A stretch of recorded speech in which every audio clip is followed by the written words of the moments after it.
반갑습니다. 자, 교재 151쪽부터 출발하는데 하단에 자진신고자에 대한 감면이라는 단원입니다. 자, 여기 수업을 하려고 지난주에 자르면서 했던 거 한번 복습하고 갈 겁니다. 예고 드렸는데 교재 150페이지 왼쪽을 보고 다시 내려갑니다.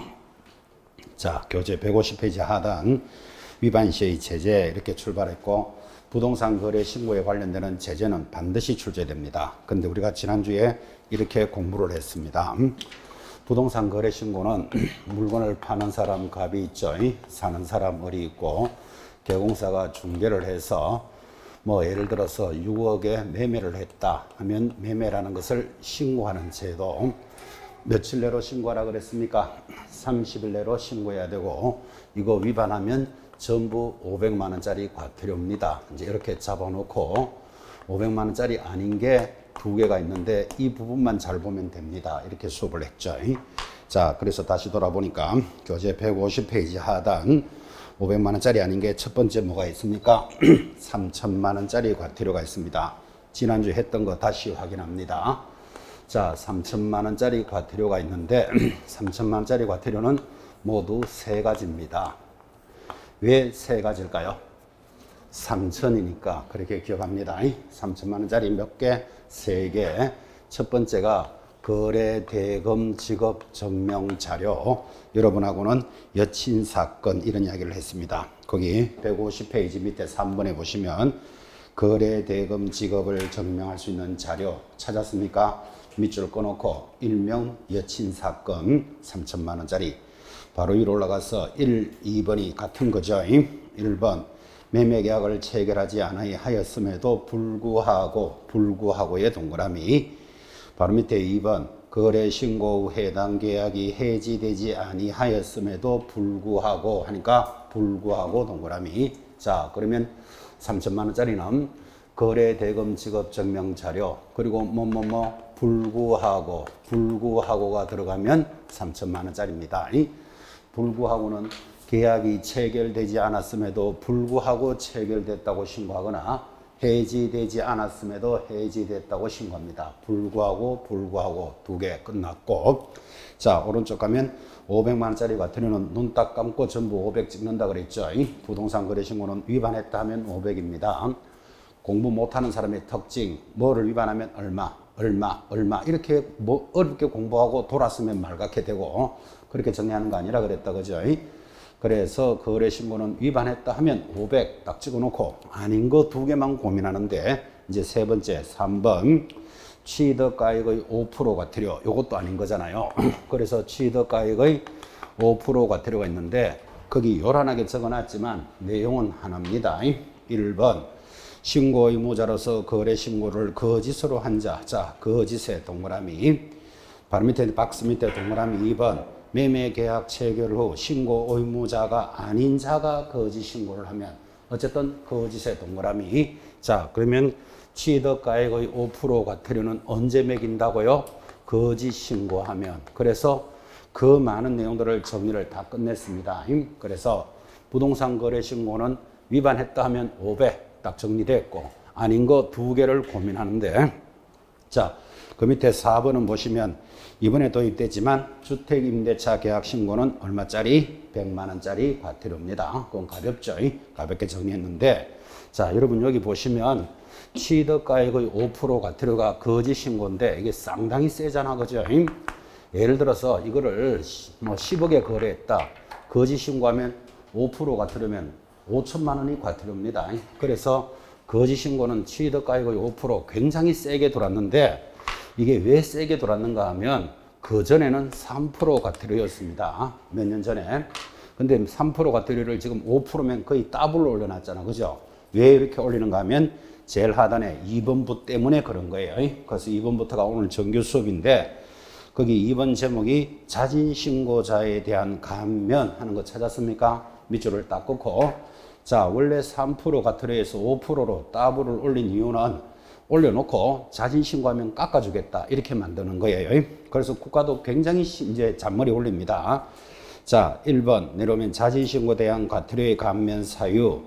제일 밑에 신고관청은 다음 어느 하나의 위반 사실을 자진신고한 자에 대해서 대통령령이 정하는 바에 따라 해당 규정에 따른 과태료를 감경에 동그라미 하시고 밑에 50% 적어 놓습니다. 깎아줄 때는 무조건 50%입니다. 뭐 30% 이런 거 없어요. 50%. 옆에 면제할 수 있다. 면제는 동그라미 놓고 100% 딱 적습니다. 그래서 50%, 100%를 면제해 주겠는데 넘어가면 면제의 기준 152페이지 중간에 2번부터 봅니다. 자, 2번, 1번. 조사기간의 조사가 시작되기 전 찾았습니까? 시작되기 전에 동그라미 바로 밑에 다음 조건을 충족하면 과태료 면제해 준다 그랬습니다. 면제 동그라미 다시 옆에다가 100%입니다. 면제는 100%. 박스 밑에 동그라미 2번 조사가 시작된 후에 동그라미 놓고 다음 조건을 갖추면 감경을 해주는데 얼마 감경해 줍니까? 100분의 50% 깎아줍니다. 자, 그럼 이 두 개 제도 때문에 이거를 이렇게 바꿨는데 그 있는 내용은 이런 것들이죠. 자, 여러분 두 사람이 6억에 매매를 했으면 실거래가를 6억으로 신고해야 되는데 두 사람이 입을 맞추면 언제든지 거짓 신고가 된다는 건 알고 있죠. 아무리 못하게 하지만 우리 두 사람이 거짓 신고 하겠다는데 뭐 입만 맞추면 다른 사람 이해할 필요 없잖아. 그죠? 이렇게 거짓 신고가 들어오는 걸 아니까 국가가 잔머리를 써가지고 과태료를 2배로 딱 올려놓고 거짓 신고했더라도 한쪽에 가서 불면은 100% 면제해 주겠다. 이렇게 이제 유도를 합니다. 자, 그러면 거짓 신고하고 갑이 가서 나 거짓 신고했어요 하면 100% 면제예요. 조사가 시작되기 전에 불면은 자, 그러면 상대방은 반 죽겠죠. 진짜 거짓 신고했나? 조사가 시작됐는데도 불어주면 얼마? 50%는 감명해 주겠다. 그래서 세게 걸어놓고 반반씩 날리도록 해놓은 거예요. 그래서 앞으로 여러분들은 거짓 신고는 진짜로 신중하셔야 됩니다. 같이 해놓고도 하나가 가서 불어보면 자기는 100% 면제된다니까요. 상대방은 반 죽도록 이 제도를 만들어 놓은 거예요. 그래서 가자진 신고하면 감경 면제라는 제도가 도입이 됐습니다. 자, 그런데 제일 밑에 3번은 보면 이번에는 감경이나 면제가 되지 않는 사유가 있습니다. 제일 밑에 1번 지극히 상식이지만 자진신고하려는 부동산 등 거래계약과 관련하여 국세기본법, 지방세법의 관련 법령을 위반한 사실이 밑줄 껐습니다. 관계기관으로부터 신고관청에 통보가 되었다. 그거 줄 거는데 이런 사연이죠. 두 사람이 거짓 신고를 했어. 근데 세무서에서 그걸 알았는 모양이지. 그래서 신고관청으로 야 이거 거짓 신고한 거야 라고 통보가 가니까 아 적발됐구나 가서 나 자진해서 불겠다 이런 거는 안 된다 이 말이에요. 이해되죠? 관계기관으로부터 통보됐다면 안 된다. 올라가서 2번 상습범도 있습니다. 자진신고한 날로부터 과거 1년 이내에 자진신고를 하여 3번 이상 신고관청으로부터 감경이나 면제를 받은 경우 옆에다가 상습범 적어 놓습니다. 무슨 사람이 그죠? 거짓 신고해놓고는 가가지고 나 거짓 신고했어요 하고 100% 면제받는 거예요. 또 거짓 신고했어요 하고 3번이나 면제받았다. 그러면 더 이상 면제는 안 해줍니다. 우리는 그걸 뭐라 부른다? 상습범인데 사실은 개인들은 1년에 부동산 거래 신고를 3번씩이나 할 일이 없죠. 매매만 신고하는 거니까 3번 신고할 일도 잘 없고 또 3번 다 거짓 신고하기도 쉽지도 않잖아. 그죠? 그러면 지금 상습범은 주로 누구한테 해당된다? 개공사가 해당될 가능성이 높습니다. 그래서 그거 알아놔야 됩니다. 개공사는 1년에 부동산 거래 신고를 10몇 번도 할 수 있잖아요. 거래한 것에 대해서 개입이 되어 있으면. 그래서 상습범은 인정해주지 않습니다. 자, 그래서 거짓 신고하는 제재는 취득가액의 5% 굉장히 센 놈이 들어왔고 여기에 세게 올린 이유가 자진 신고하면 깎아주려고 이만큼 따블을 올려놓은 겁니다. 그래서 거짓 신고에 대한 내용을 정리하는데 자, 여기서 이제 시험에 관련되는 것이 가면 안 되는 게 있어요. 그래서 그 4가지를 잡는 게 이제 포인트예요. 152페이지 상단에 박스에 올라가면 주의 찾았습니까? 밑줄 껐습니다. 자진신고 감면 사유가 아닌 것 줄 딱 긋고 별표입니다. 무슨 말인가 하니까 자진해서 불어도 감면이나 감경 안 해주는 게 모두 몇 개? 4개예요. 4개니까 문제 내기가 얼마나 좋겠어요. 밑에 한놈 걸어놓고 감면 되는 것 찾아라 이렇게 문제가 들어올 거다 이 말이에요. 자, 안 되는 건 4개 별표. 1번 매매계약을 체결하지 아니하였음에도 불구하고가 빠졌어요. 지금 거기 거짓으로 앞에 불구 2글자만 넣어요. 불구하고 거짓으로 거래 신고를 한 자. 아까 이거 얼마짜리라 그랬죠? 3천만 원짜리 밑줄 긋고. 자, 2번. 거래 해제가 되지 아니하였음에도 불구하고가 빠졌어요. 불구 두 글자 넣고 거짓으로 해제 신고를 한 자. 요것도 얼마짜리였죠? 3천만 원짜리 밑줄 긋고.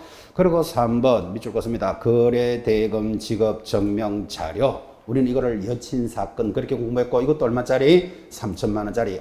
그러면 느낌이 3천만 원짜리 3개는 불어도 감면해 주지 않는다. 그죠?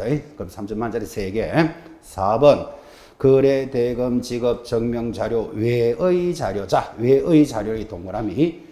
자, 거래 대금 자료는 3천만 원짜리고 그 외의 자료는 무조건 500이죠. 이 부동산 거래 신고는 다 500이니까 500에 줄 하나 꺼놓고. 자, 그 네 가지는 감면이 되지 않습니다. 그러면 그 네 가지를 이렇게 익힙니다. 옆에 적기를 외 삼촌 감면 안 돼요. 딱 적어 놓습니다. 감면되지 않는 거 제목을 어떻게 기억한다고요? 외 삼촌은 감면 안 돼요. 노래 부릅니다. 외 삼촌 감면 안 됩니다. 자, 적었습니까? 그때 외가 뭐죠? 거래 대금 자료 외. 요거 500만 원짜리. 삼촌은 뭐죠? 3천만 원짜리 3개는 감면 안 돼요. 이렇게 갑니다. 한 번만 들어도 정리됐죠? 그래서 오늘 문제 내기가 아주 좋아요. 왜? 감면 안 되는 게 4개이기 때문에 한 문제 다 감면되는 거잖아. 지금 그죠? 그래서 감면 안 되는 것 하면 어떻게 기억할까요? 왜 삼촌은 감면 안 돼요? 왜 3천만 원짜리 3개 딱 잡고 한번 나와봐라. 딱 이렇게 기다리셔야 됩니다. 그래서 이 단원이 가장 중요했습니다. 오른쪽 153페이지 외국인 등의 부동산 취득에 관련되는 특례법이고 자, 이제 부동산 거래 신고 제도의 두 번째 주제 외국인 부동산 취득에 관련되는 법이다 라고 출발을 하는데 매년 한 문제가 나옵니다. 이 범위가 지금 수업해보면 알지만 요만합니다. 요만해. 여기서 10년 연속 출제했습니다. 여러분 한 번 출제할 때 5개 지문이 있다잖아. 그죠? 그러면 10년이면 50개 지문이 있던 거예요. 원래 출제되면 11년 연속이에요. 원래 안 나올 일도 없어요. 그러면 10년 동안 연속해서 나왔다라는 말은 5개 지문이니까 50개가 나왔는데 범위가 이만한 데서 50개를 내려면 나왔던 지문이 또 나오고 또 나오고 또 나오는 거예요. 그래서 이 단어는 절대로 점수 못 받으면 안 되는 거예요. 자, 그런 단어니 출발을 합니다. 외국인이 우리나라 부동산을 취득할 때 적용하니까 밑에 동그라미 1번 소유권을 취득할 때만 적용합니다. 그때 소유권에 동그라미 취득하는 거니까 소유권이잖아. 그죠? 지상권 이런 것 신고하지 않습니다. 소유권에 대해서만 신고를 하는데 자, 내려가면 큰 2번 외국인 등이 누구냐 이렇게 물으면 뭐라고 대답하실래요? 지금 외국인이 부동산을 취득하면 적용하는 법인데 외국인이 누구냐 이렇게 물으면 뭐라고 대답합니까?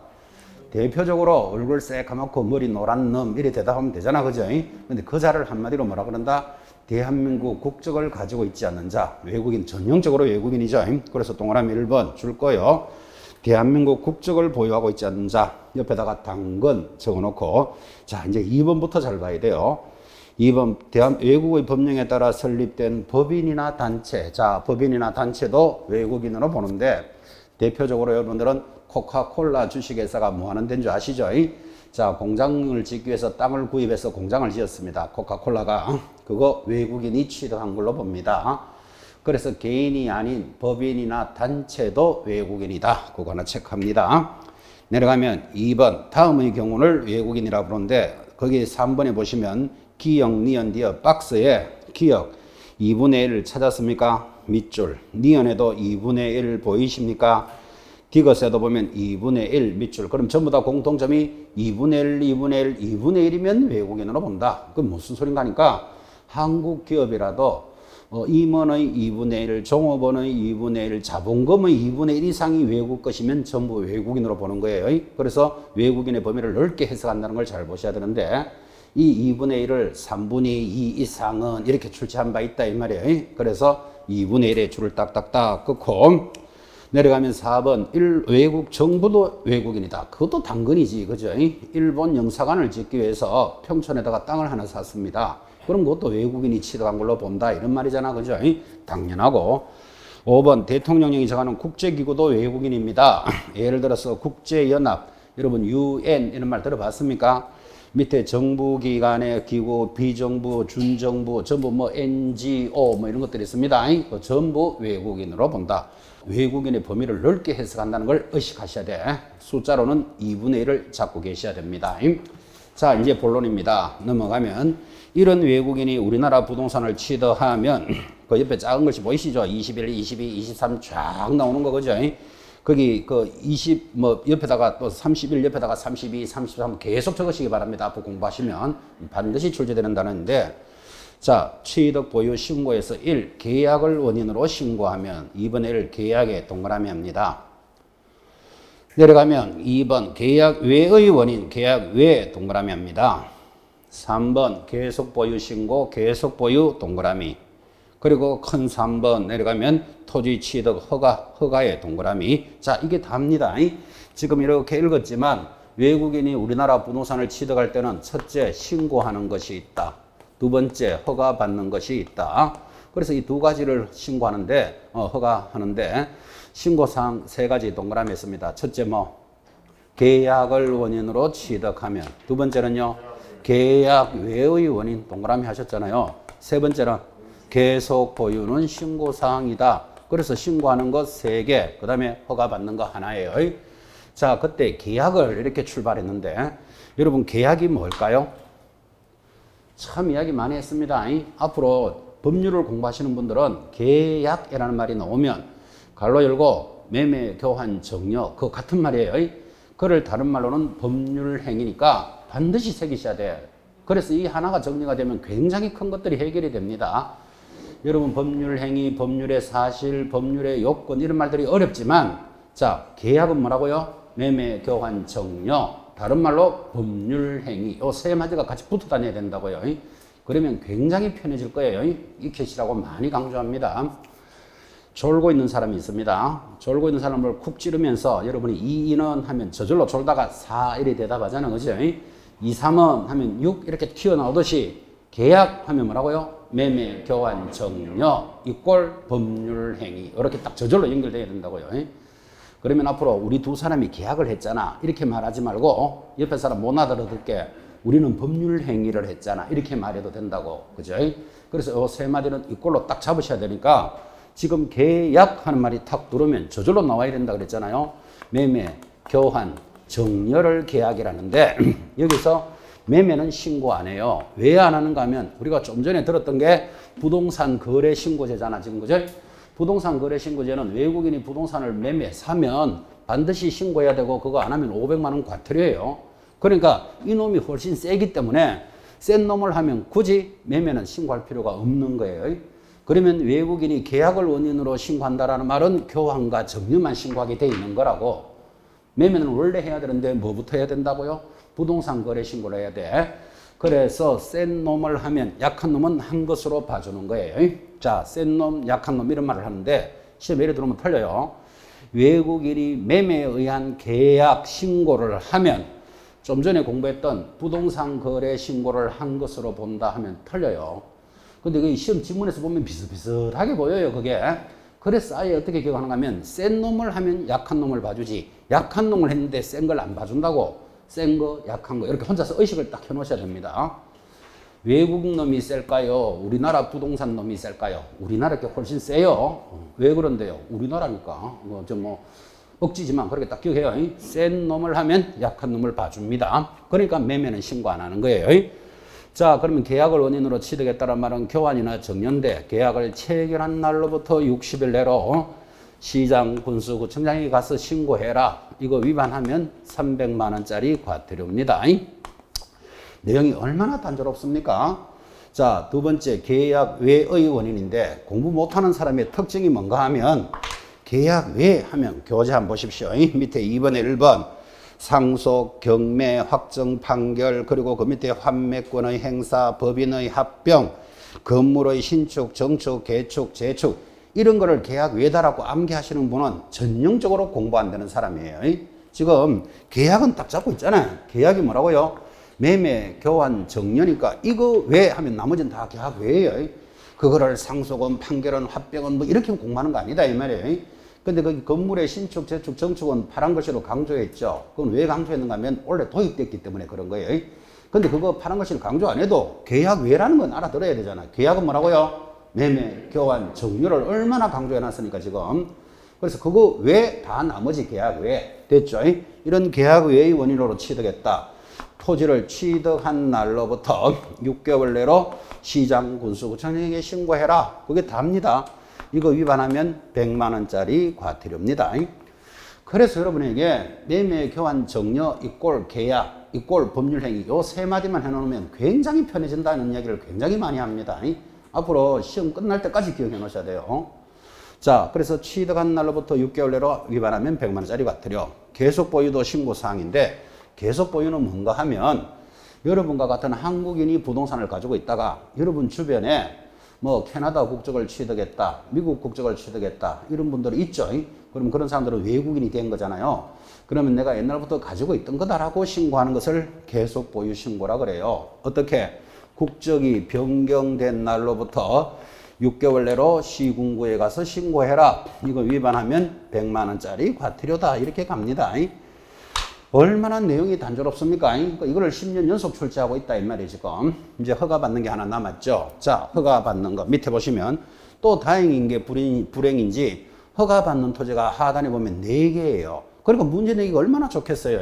자, 허가받는 토지 기억 군사기지 군사시설보호구역입니다. 군사 동그라미 문화재보호구역 문화 동그라미 생태경관보존지역 옆에다가 자연환경 이렇게 적어 놓으셔야 돼요.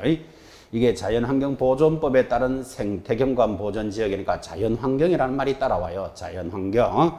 마지막 야생생물 특별보호구역 보호의 동그라미 철새도래지 이런 말 들어보셨죠? 이런 땅을 외국인이 취득하면 사전에 허가받아라 그런 뜻이니까 그 허가받는 토지는 문장으로 기억을 합니다. 자, 지금 동그라미 한 것이 군사, 문화, 자연환경을 뭐 보호한다 이렇게 동그라미 했으니까 앞으로 여러분들은 허가받는 토지는요 하면 문장으로 군사, 문화는 자연환경을 보호한다 이렇게 작곡하고 이 4가지가 허가 대상이에요. 그러니까 여기다가 이제 쓸데없는 놈이 들어오겠지. 전통 건조물 지역 이런 거 있잖아요. 옛날에 했던 거예요 그런 거. 그러니까 그거 옛날에 있을 때는 군사 문화는 전통적으로 자연환경을 보호한다 이렇게 공부하다가 법이 바뀌면서 용어도 달라지는 거예요. 자, 다시 묻습니다. 허가받는 지역이 무엇입니까? 하면 뭐라고 대답합니까? 군사 문화는 자연환경을 보호한다 이 말이 들어가면 허가 대상인데 허가는 15일 내로 시장, 군수, 구청장에게 허가받아라 이게 내용이 답니다. 근데 허가도 안 받고 만약에 거래했다 그러면 허가 안 받으면 그 자체가 무효일 뿐만 아니라 그 외국놈은 2년 징역 2천만 원 벌금에 해당한다. 이게 외국인 부동산에 전부 다예요. 이걸 가지고 지금 10년 연속 출제했다 그랬잖아. 그죠? 여기서 여러분들이 50개 지문을 만들어 보세요. 어떻게 만들어야 되는지. 내왔던 거 또 내고 또 내잖아. 그죠? 그래서 이거 틀리면 안 된다. 지금 이렇게 이야기하는 거예요. 여기 외국놈이 토지거래 허가를 위반하면 2년에 2천만 원. 자꾸 제가 외국놈 이런 말을 왜 하는가 하면 어떤 분이 이런 수업 질문을 해요. 이렇게 다 하고도 이 2년 징역 2천만 원 벌금은 개공사가 받습니까? 이렇게 질문하는 사람이 있어요. 그분은 제목조차도 못 보고 따르는 거예요. 지금 제목이 뭐다? 외국인이 부동산을 취득하는데 왜 개공사가 2년 징역 2천만 원 벌금일까요? 그런 질문이 있어서 제가 충격받아서 자꾸 외국놈이 2년에 2천만 원 자꾸 이렇게 노래 부르는 거예요. 외국놈은 토지거래 허가 위반하면 2년 징역 2천만 원의 벌금입니다. 이 정도 내용을 가지고 매년 출제한다. 자, 오른쪽에 가보시면 155페이지. 한 번도 출제는 안 됐는데 교재는 친절하게 설명합니다. 155쪽의 하단 신고 또는 허가 신청서에 다음 서류를 첨부한다 하여 박스를 걸어놨는데 오른쪽 박스 지금까지 한 번도 안 나왔습니다. 근데 나오더라도 못 찾을 일도 없어요. 왜? 자, 그때 계약 외의 원인으로서 그 박스 A 정려를 원인으로 하면 뭐 가져가야 된다? 정려계약서. 상속이면 상속계약서. 그러니까 이거 공부할 필요가 없는 거잖아 지금. 그죠? 만약에 경매는 계약 외잖아. 그죠? 그러면 경락 결정서 가져오라 이 말이잖아 지금 이게. 그죠? 그리고 그 눈으로 한번 쓱 읽어보시면 됩니다. 가볍게 읽어보시고. 자, 넘어가서 굳이 하나 더 건다면 156페이지 상단 동그라미 1번 신고관청은 외국인 등의 부동산 거래 신고, 취득 신고, 계속 보유 허가 내용을 줄 것입니다. 매 분기 종료일 거기 동그라미 놓고 별표를 하나 찍으셔야 됩니다. 1개월 내로 시도지사에게 통보하면 시도지사는 국토장관에게 통보를 하는데 여기서 특징이 뭔가 하면 분기 종료라는 말을 잘 보셔야 돼. 분기가 몇 개월이죠? 그래, 석 달이잖아. 그러니까 우리나라 사람 같으면 많이 거래가 일어나지만 외국인은 우리나라 사람만큼의 거래는 안 일어날 거잖아요. 그러니까 외국인은 몇 달에 한 번씩 통보한다? 분기별로 한 번씩 하는 거예요. 자, 그러면 외국인이 강남에 있는 토지를 취득했다. 그죠? 그럼 강남에 있는 토지 부동산을 취득했으면 체결한 날로부터 60일 내로 강남구청장에게 신고하겠죠. 시군구청장이니까. 그러면 분기가 끝나고 나면 그 석 달 뒤에 시군구청장은 시도지사, 서울시장에게 보고하고 서울시장은 그것을 한 달 내로 국토장관한테 보고하라 이런 뜻이에요. 그래서 외국인이 우리나라 부동산을 취득하면 전 부분이 국토장관 자료에 다 올라가는 거예요. 근데 여러분들이 공부하시는 중에 뭐는 1개월 내로 보고하고 통보하고 이런 게 많이 만난다 이 말이에요. 근데 여기서 딱 보면 분기별로 하면 이거는 외국인이에요. 한국인만큼 많이 거래하지는 않을 거잖아요. 그러니까 분기가 끝나고 1개월 내로 하면 요거는 외국인에 관한 거다. 그렇게 포인트를 딱 걸면 끝난다 이 말이에요. 자, 다시 강조하지만 외국인 부동산 취득은 매년 출제되기 때문에 놓치면 안 됩니다. 157페이지 이제 부동산 거래 신고제의 세 번째 주제가 이제 가장 범위가 큰 토지 거래 허가제로 접어드는데 이 글자를 왜 이렇게 크게 적는가 하면 범위가 굉장히 크다 이걸 알려주는 거예요. 여러분 지금 우리 요약집에 있는 범위만 해도 지금 굉장히 양이 많은데 본교재는 한 40페이지가 돼요. 그래서 이 토지거래 허가제는 원래는 국토계획법 즉 공법에 있던 과목이 4년 전에 중대사법으로 이사 돌았습니다. 그러니까 공법에 있을 때도 한 문제 나왔어요. 공법에 있을 때. 근데 우리 과목으로 돌았으니까 우리가 유심히 관심 있게 보잖아. 그죠? 그래서 이렇게 돌아보니까 우리 법으로 옮겨오던 그 해에 한 문제 나왔어요. 그 다음 작년, 재작년 2년, 3년 차에 2개씩 나왔어요. 그럼 올해가 4년 차잖아. 그죠? 몇 개 나올까요? 많아도 2개 아니면 하나예요. 자, 그럼 두 문제를 위해서 범위가 굉장히 크다. 그죠? 그러면 저 구속집 문제 이런 거 내면은 손도 못 대는 거예요. 그런 거 문제 낼 일도 없고 또 그런 거 내면은 100점 안 주려고 들어오는 거니까 틀려줘야 되지. 그런 거 일일이 공부하는 거 아닙니다. 두 문제를 정도 위해서 큰 것만 물어도 물을 게 지금 허드리합니다. 지금 이렇게. 그래서 중요한 거 위주로 빠르게 체크할 거니까 지금 정리하는 정도는 익히셔야 된다. 그 뜻이에요. 자, 157페이지 첫 번째 체크할 것. 이렇게 토지거래 허가제를 누가 지정하느냐? 비교적 중요하죠. 1번 국토장관 동그라미 또는 시도지사는 동그라미. 다음 구분에 따라 5년의 범위 내에서 5년의 동그라미 합니다. 토지거래 허가구역으로 지정을 합니다. 자, 어떤 지역을 지정합니까? 하면 박스 밑에 2번부터 가고 봅니다. 2번 토지의 자 번호답니다. 1. 투기적인 거래가 성행하거나 투기 앞에 1번 옆에 2번 지가가 급격히 상승하거나 옆에 3번 우려가 있는 지역. 우려가 있는 지역이 시험에 들어온 적도 있습니다. 즉 이런 말 하고 있는 거예요. 자, 토지거래 허가지역은 이 지역이 예를 들어서 하남시다. 하남시가 자고 일어나면 땅값이 막 오릅니다. 지가가 급상승하거나 투기가 일어나고 있거나 그를 우려가 있는 지역을 토지거래 허가지역으로 정하는데 우려가 있는 지역이 들어간다는 게 시험에 들어왔다 이 말이에요. 그럼 누가 정하느냐 하니까 하남시잖아. 그죠? 하남시면 이게 경기도죠. 그러면 경기도지사가 정하는 거예요. 그런데 하남시 옆에 천호동이 붙어 있습니다. 천호동은 서울이라는 건 아시죠? 그러면 경기도와 서울이 같이 있어서 정해야 되겠다. 그러면 그때는 국토장관이 정하는 거예요. 자, 그래서 토지거래 허가지역은 누가 정한다? 국토장관 또는 시도지사가. 그럼 천호동만 정하려면 누가 정하면 된다? 서울시장이 정하겠지. 그죠? 두 개의 시군이 붙어 있으면 국토장관이 정합니다. 자, 몇 년의 범위 내에서 정합니까? 5년의 범위 내에서. 그럼 5년이라 그랬으니까 3년 할 수도 있고 4년 할 수도 있는 거예요. 딱 5년만 정하는 건 아니지. 5년의 범위 내에서. 지금 강남 압구정동 이런 데는 토지거래 허가지역으로 지금 지정되어 있습니다. 그때 제가 듣기로는 지금 2년 차인데 3년으로 묶어서 압구정동 이런 데는 토지거래 허가제 지금 진행됩니다. 어떤 지역을 정한다 그랬죠? 지가가 급격히 상승하거나 투기가 일어나고 있거나 그럴 우려가 있는 지역을 정합니다. 제일 밑에 내려가면 허가 지정 절차입니다. 자, 지정 절차 크게 봅니다. 1번 의견 청취와 심의라는 말이 있고 거기 지정, 기억에 지정 찾았습니까? 자, 지정에 동그라미 딱 해놓고 그 두 줄 끝에 보면 심의를 거쳐야 한다. 심의의 동그라미. 자, 그럼 이렇게 되지. 지정할 때는 심의한다. 이렇게 연결하는 거예요. 그런데 제일 밑에 줄에 보시면 거기 재지정이라는 거 찾으셨나요? 거기 줄 거예요. 재지정할 때는 의견도 듣고 심의합니다. 그리고 의견이 심의에 들어옵니다. 그래서 재지정을 받는다는 말은 이제 토지거래 허가적으로 3년으로 정했어. 그런데 3년이 지났는데도 아직도 투기가 일어나고 있다. 그럼 다시 정해야 되겠지. 그때는 의견을 들어줍니다. 재지정에만 의견이 있다는 거 체크합니다. 넘어가서 자 심의를 했으면 그 다음에 넘어가서 동그라미 상단 2번 공고와 통지, 공고 통지 가볍게 읽으시면 됩니다.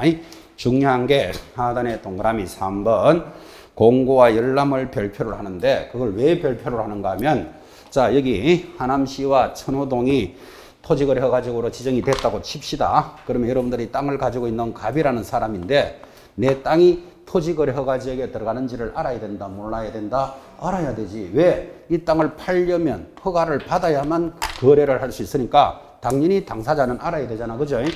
그래서 당사자에게 공고해주고 일반인들도 보게 해줘야 된다고. 그래서 공고와 열람이 중요하다. 이런 뜻이에요. 자, 그래서 동그라미 3번 공고와 열람이 들어왔는데 거기 3번의 둘째 줄에 보면 지체 없이 그 사실을 줄 것입니다. 7일 이상 공고하고 15일간 일반인들이 열람하도록 해줘야 된다. 이게 시험에 잘 들어옵니다.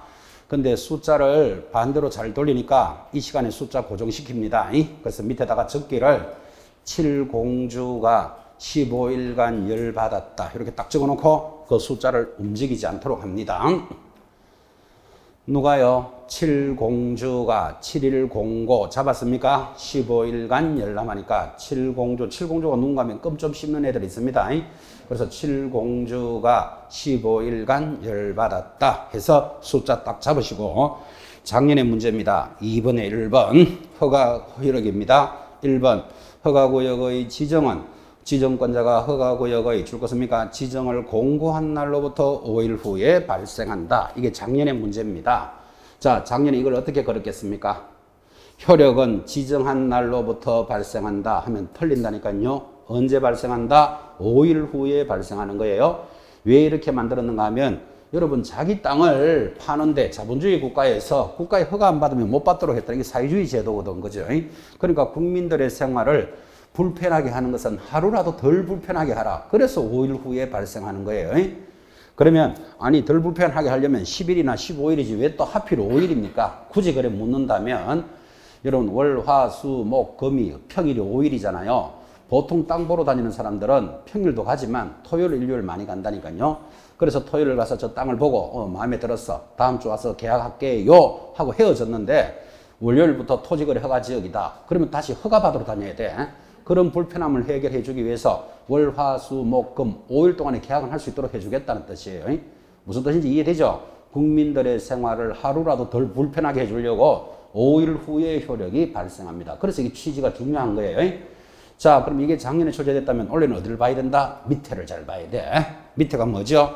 지정을 해지하거나 축소할 때는 그래서 제일 밑에서 둘째 줄에 자, 지정 축소 요청이 이유 있다고 인정이 되면 자, 있다의 동그라미. 이거를 이유 없다고 인정되면 그럴 수가 없겠지. 그죠? 이유 있다의 동그라미 딱 해놓고 있다고 인정이 되면 언제까지 해지합니까? 지체 없이 해제해 줘야 돼. 지체 없이 동그라미 놓고 별표입니다. 그래서 거기 3번 바로 위에 보면 동그라미 2번 재지정을 하거나 해제 축소는 효력이 언제부터 즉시 발생하는 거예요. 느낌을 어떻게 가져야 된다? 국민들의 생활을 하루라도 덜 불편하게 해줘야 된다라는 취지를 익히면서 단원을 보고 있습니다. 자, 드디어 오른쪽 토지거래 허가 절차입니다. 네, 여기서부터 중요합니다. 자, 여러분은 어차피 개공사가 될 분들은 지금 이 갑이라는 토지거래 허가지역에 있는 땅을 을에게 팔 때 중개하는 사람이잖아. 그죠? 그러면 중개를 하려면 허가를 받아야만 중개를 하니까 지금부터 허가 받는 절차가 오히려 앞부분보다 시험에 더 잘 나오는 거예요. 그래서 허가 절차는 개공사로서는 반드시 알고 있어야 된다고. 자, 허가 받는 절차 출발했고, 첫 번째, 누구한테 가서 허가 받을까요? 이래 물으면 뭐라고 대답하실래요? 시장, 군수, 구청장이 허가권자입니다. 물어봅시다. 하남시다. 그러면 어디 가서 허가 받아야 된다? 하남시장한테 허가 받아야 돼요. 천호동이다. 그러면 어디 가서? 강동구청장에게 받아야 된다. 감 잡았습니까? 시장, 군수, 구청장이 허가권자입니다. 내려가면 공동허가 신청인데 감각을 살리려고 또 이래 물어봅니다. 자, 여러분, 여기 토지거래 허가지역에 있는 땅을 가진 갑이 땅을 팔려고 합니다. 그러면 허가를 신청해야 되겠죠. 누가 허가 신청하러 갈까요? 갑, 매도인이, 을, 매수인이, 삼, 개공사가 누가 가야 될까요? 봐요. 감각 잡으셔야 돼요. 지금 틀리게 대답하는 사람 잘 봐요. 2번, 1번. 허가구역에 있는 토지에 관한 소유권, 지상권, 소유권의 동그라미, 지상권의 동그라미, 이 두 개의 권리에 대해서 두 줄 내려오면 어떻게 하라고요? 당사자가 공동으로 신청하라 그랬습니다. 당사자 공동이라는 말이 무슨 말이죠? 매도인, 매수인이 공동으로 신청한, 개공사 신청하는 사람 아닙니다. 공동으로 신청하는데 옆에 누구에게? 시장, 군수, 구청장에게 공동으로 허가를 받아야 한다 그랬습니다.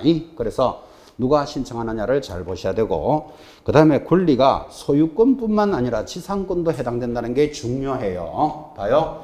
갑이 을에게 땅을 팔 때 허가 받으라 그랬죠. 팔면은 무슨 권리가 넘어갑니까? 소유권이 이전되잖아. 그죠? 그거 허가 대상이라고. 근데 소유권뿐만 아니라 지상권도 허가 대상이라는 게 중요한 거예요. 여러분, 지상권이라는 것은 땅을 이용하는 권리다. 그 정도는 아시죠? 그게 왜 그래 들어가 있는가 하면, 을이 딱 보니까요, 이 사람은 투기지역에 땅을 사서 땅값이 오르면 팔 생각이에요. 근데 땅값이 오르면 되팔려고 삽니다. 이리 신청하면 절대로 허가 못 받아요. 투기지역이니까. 그러니까 그럴 값에라도 뭐라고? 집을 짓고 농사를 짓겠어. 이렇게 해야 허가를 해주든지 말든지 할 거 아니라, 그죠? 근데 아무리 봐도 자기에게 허가를 못 받을 것 같아. 생긴 게 도련님 같이 생겨가지고 농사 질 사람 같이 안 보이는 거예요. 지렁이만 한 마리 넘어가도 막 뒤로 막 졸도하는 사람이에요. 그런 사람이 내 농사를 짓겠어. 이러면 이게 좀 이해가 되나, 이게? 그래서 허가를 못 받을 것 같으니까 차라리 나는 이 땅을, 갑의 땅을 50년 동안 사용하겠어. 돈 주고 빌리는 걸 뭐라 그런다? 지상권을 설정하겠다. 여러분, 50년 동안 지상권을 설정하면 지 살아있는 동안에는 자기 땅이에요, 그게. 그래서 잔머리 쓰는 걸 방지하려고 지상권도 허가 대상이다. 이렇게 딱 두르는 거예요. 그거는 시험에서 중요하니까 동그라미 딱 찍어 놓으셔야 됩니다. 자, 그때 이제 내려가면 큰 3번, 이제 허가 신청서에 뭐를 적어야 되느냐라는 문제가 생겼는데 시험에 잘 들어와요. 3번, 1번. 허가를 받으려는 자는 신청서의 계약 내용과 번호 답니다. 1. 토지 이용 계획 적어야 돼. 1번 토지 이용 계획 기억해요. 나 농사를 짓고 집을 짓겠어. 이렇게 이용 계획. 2번 취득 자금 조달 계획 적어내야 돼. 그 자금 조달은 어떻게 했다? 여러분들은 어떤 땅을 구입하는데, 그죠? 이 자금을 대출받아서 내는 거다. 내 동생한테 빌렸다. 이런 거 남한테 이야기하고 싶다, 안 하고 싶다? 별로 안 하고 싶은 이야기잖아, 그죠? 그런 거를 적어내라는 말은 투기자는 들어오지 마라, 그 뜻이에요. 처갓집으로부터 뺏은 돈으로 삽니다. 이런 이야기를 어떻게 하겠는데, 거기다가, 그죠? 그래서 자금 조달 계획이 들어간다는 걸 잘 느껴보라고요. 그 다음에 3번 하고 하나 더 적어요. 3번. 거래 예정 금액도 적어놔야 돼.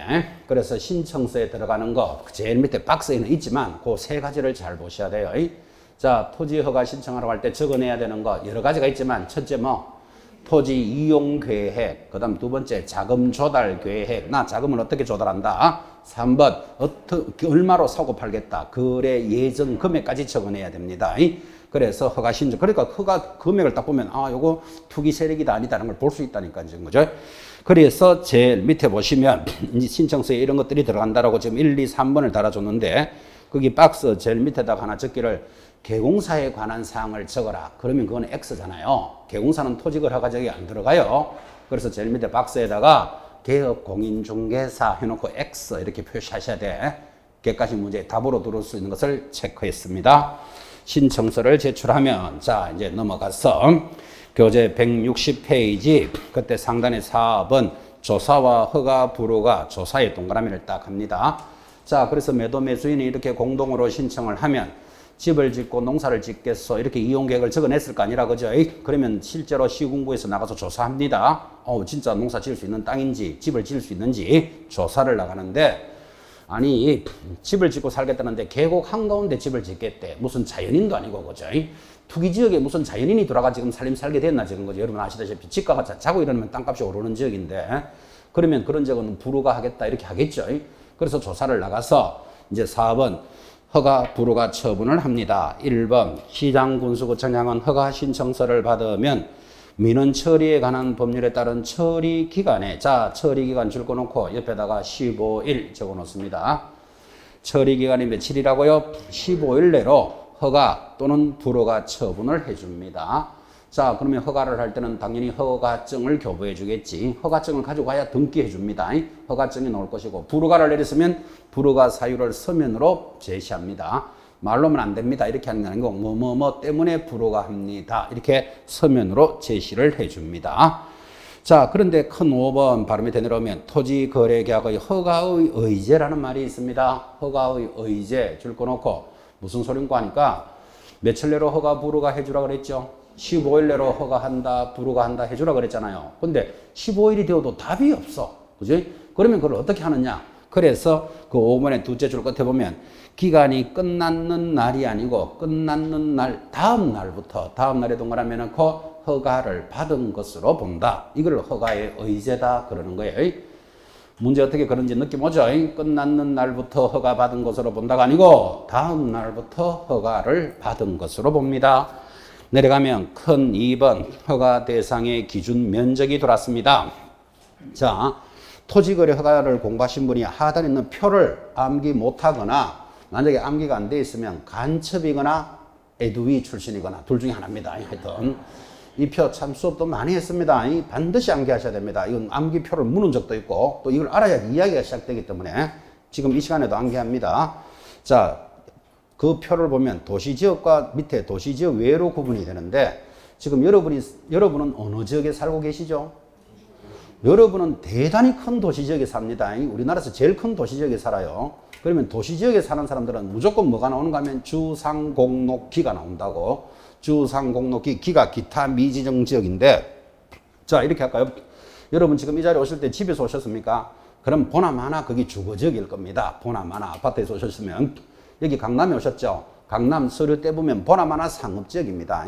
그래서 도시지역은 그렇게 구분되어 있다고. 주상, 그 다음에 공단지역 있는 거 아시죠? 공업지역, 그 다음에 녹지지역, 나무가 빽빽합니다. 녹지지역, 그리고 기타 미지정공이니까 앞으로 공법 등을 공부하실 때 도시지역 하면 자동으로 주상공록기 이렇게 기억합니다. 그 다음 도시지역 외에는 세 가지로 구분하는데 자 암기할 것 주거지역은 얼마를 180을 초과할 때만 허가받습니다. 60평인데 그러면 아무리 토지거래 허가지역이라도 60평 미만은 허가 안 받아도 된다 그 말이에요. 기준점을 알아야 돼. 어떻게 공부하라고 그랬죠? 주거 18 이렇게 기억합니다. 숫자 암기하셔야 돼요. 주거 18 상업지역은 얼마죠? 200이니까 이쌍 이렇게 기억합니다. 이쌍 주거 18 공업지역은 연기가 유유히 날아간다. 공업지역에 가봤습니까? 660이 기준입니다. 녹지지역은 나무가 빽빽합니다. 나무가 빽빽하니까 100 기준하고 그 다음에 기타 미지정지역 미지정 앞에 기타 하나 적어놓고 기타 줄은 9줄 그래 90 이렇게 기억을 하세요. 원래 기타는 몇 줄일까요? 어떤 분이 7줄 해가지고 제가 쫙 째려봤습니다. 9줄 기억하셔야 돼요. 기타는 몇 줄? 9줄. 자, 그럼 숫자 암기했습니까? 이제 책 보지 말고 대답합니다. 주거지역 얼마? 18 이런 거는 혼자 공부할 때 하는 거고. 자, 주거지역 얼마? 180. 상업지역 이쌍 200. 공업지역 660. 녹지지역은 나무가 빽빽하잖아요. 100. 그 다음에 기타 미지정구역. 기타 줄은 몇 줄? 9줄. 그렇게 자꾸 기억해요. 자, 바로 밑에 도시 외의 지역은 기타 미지정구역은 얼마? 250. 농지는 500. 임야는 1000. 이거 암기하셔야 됩니다. 자, 지금 표를 암기하도록 했고 또 표를 보면서 지금 문제 냅니다. 표 보면서 대답하세요. 요 표대로 물으면 그대로 묻는 거고 한 바퀴 돌리는 방법이 이겁니다. 거기 농지는 이렇게 나옵니다. 여러분 농지는 일단 500으로 돼 있죠. 농지가 주거지역에 있습니다. 기준이 얼마일까요? 요래 물어요. 답이 얼마? 180이에요. 여러분 저기 외곽지 한번 나가봐요. 뭐 저 상일동 이런 데만 나가도 도시지역 안에도 농지 밭 있고 있는 거 보셨죠? 그죠? 그래서 농지가 어디 있다? 주거지역에 있다. 그러면 요거는 180만 돼도 허가받는 거예요. 그렇게 한 바퀴 돌린다고 숫자를 보고. 자, 어지러운 사람에서 다시 합니다. 임야는 하면 임야는 얼마? 1000이잖아요, 기준이. 근데 이 임야가 공업지역에 있습니다. 이렇게 나온다니까요. 여러분 공단지역에 가봐요. 옆에도 야산 있는데도 많이 있지. 그래서 임야가 공업지역에 있습니다 하면 그 임야는 얼마? 660만 돼도 받아야 돼. 그게 한 바퀴 돌리는 방법이다 이 말이에요. 표 보면 더 대답합니까? 세 바퀴 돌리는 방법입니다. 표를 보면서 대답합니다. 거기 도시지역 외의 지역에 잡종지는 기준이 얼마입니까? 이래 나옵니다. 자, 어디라고요? 도시지역 외 잡종지는 얼마? 250. 그래 대답할 줄 알아야 돼요.